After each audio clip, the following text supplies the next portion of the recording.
Hey, Tony Gassins here. Now, got the next question. What to do if a man comes back and you find out he wasn't serious and he did not change?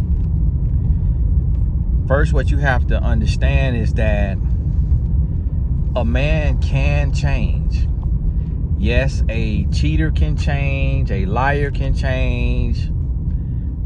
Anybody can change if they want to change. And a lot of times people don't realize that, but anybody can change. But here's the thing, is sometimes you have to deal with this before it gets all the way right.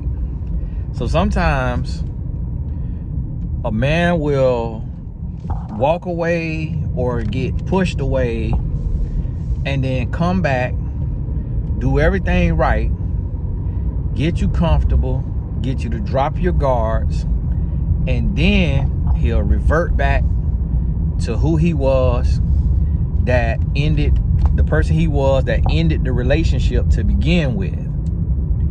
And the reason why that happens, and sometimes it'll happen on a smaller scale. Most times it'll happen on a smaller scale. It's not like the worst thing in the world, but it'll happen because the man wants to see what he can get away with.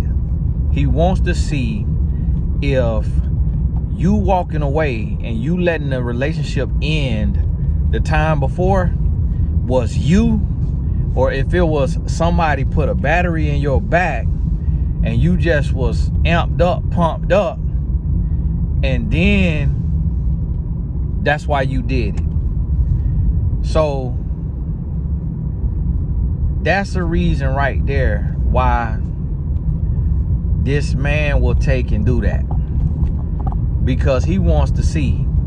And what you have to understand about men is that men take chances. If you have been around a little boy, you'll see the little boy go to the park, climb up on the jungle gym. Instead of sliding down the slide the regular way, he come down the slide face first, eat a face full of mulch. Then he'll get up, climb back up there. Instead of getting on the slide, he'll climb on top of the whole contraption, go up to the top, and then jump off. About break his leg. That's the male. That is the male mind. Now, it is some girls that'll do that, but it's typically gonna be the boys. Girls just a little too analytical, got a little too much common sense. They're like, this, that don't make no sense. When they got this nice smooth slide, why am I gonna climb up there to the top of this thing and jump off? And so you have to understand, a lot of times grown women forget the male mind. A lot of times grown women forget. It's just gonna look different in an adult man than it is in a little boy. But this adult man, he taking the same chance. Let's take it back to childhood when you got a boy in the classroom. It's so many boys that have a diagnosis that really is not befitting, but because they are very active, very busy, very talkative, very disruptive, they have a diagnosis that gets put on them when truthfully that particular boy may be doing the same thing several other boys is doing, but their parent just didn't take them to the doctor to go get a diagnosis. And that same boy becomes a man. And he just as daring. He just as daring. He does just as much. And so a lot of times this is what happens. A man will come back, do everything right, get you to drop your guards, and then he flip the script on you. And what he's basically saying, what he's saying to you right then is he's saying, hey, leave me again. Leave me one more time. You got to remember, he grew up playing baseball or seeing baseball and getting up to the plate and getting 3 strikes. But then he get 9 innings. He grew up with 4 quarters. He grew up with 2 halves. He grew up with getting chances to do it over and to do it again and to get it right the next time. That's all programming. So if he get to go and lose a game, but the season have 11 games, 17 games, 30 games, 82 games, 150 games, he gonna say, hey, okay, took an L, I get to do it again. Men take that same mentality into a relationship. Okay, I made her cry. I apologize. I get to make her cry again. Okay, I get to make her cry this many times before it's all the way over. A lot of times when the relationship is over, the man is shocked. If you pay attention, if you've been in a relationship, and if you haven't been in a relationship, then when you ask around the people who've been in a relationship, a lot of women who'd have had to leave a man, he act like he was shocked when he got left. Because as men, we get so complacent, we feel like, oh, I'm gonna never get left. It'll never end. I could keep doing this, keep doing this, keep doing this. I keep getting away with it. What is it gonna take? I could keep getting away with it. And then something got to happen. The woman got to start talking to another man, or she got to leave.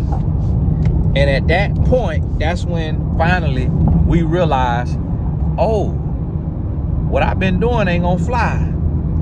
What I've been doing ain't right.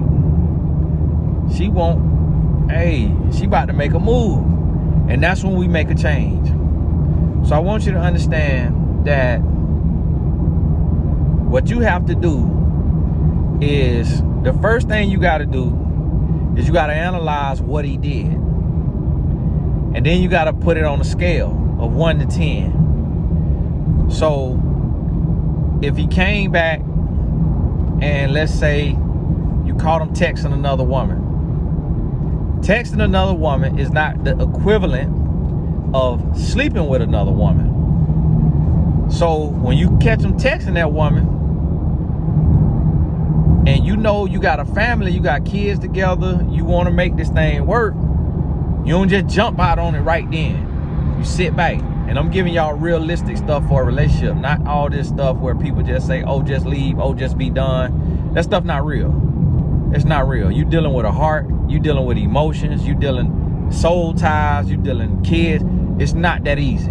And so for the people who's just, oh, just leave, you ain't never been in a relationship. You ain't never been married, or you ain't never been in a relationship, or you ain't had kids with nobody. It's not that easy. So you ain't got to just jump right out there on it. Take a little pause real quick. Take a little pause. And you know what? I'm picking up Pizza Hut, and it just dawned on me. I'm spending, this Pizza Hut cost me $71. What in the world is pizza? Now this ain't no filet mignon. This is pizza. I got a pizza, 2 of the melts, and some wings, and a cheesy bread, and gave him an 18% tip, $71. Come on now, Pizza Hut. Oh, trip, I'm supposed to be coming out of here with it for $40 at the most. Come on now. Inflation, you better get your side hustle. So listen to me. Back to what I was saying, y'all forgive me. So after you see this happen, you sit back and you just watch it for a little while. You watch it about a week. See if there's a pattern. See what you're seeing.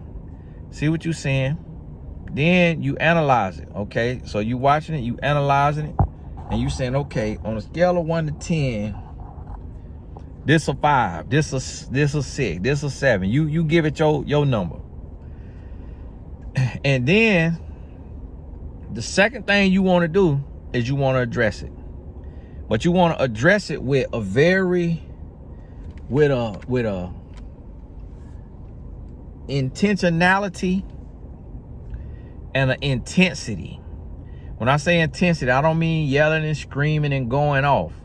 I mean just very firm and real and say, listen to me. I need you to hear me. I need you to understand me, okay? Listen to me. You done came back. I done talked to you. I done told you that this is not gonna fly. This is what I done found. This is what I done caught. And I'm gonna tell you, if this right here is something, and this right here going somewhere, I'm telling you, I understand 3 strikes, 2 strikes, all of that. I'm telling you, I'm gonna be out your life and you will never hear from me again. And I put that on my kids. It got to be that real. And I'm gonna tell you now, some men do not care. Some men are so degenerate, they so lost, they so broken, they so toxic, they don't care. They don't care. They used to sabotaging everything in their life because that's how they grew up. That's all they know. If you with that kind of man, you gotta come to that conclusion and you gotta accept that for what it is, and you got to be okay with it. Accept that for what it is and be okay with it. That's not gonna be most men. Most men not gonna be like that. We're gonna push, you know. We're gonna push. We're gonna push. And the thing about it is, no relationship will ever be problem free.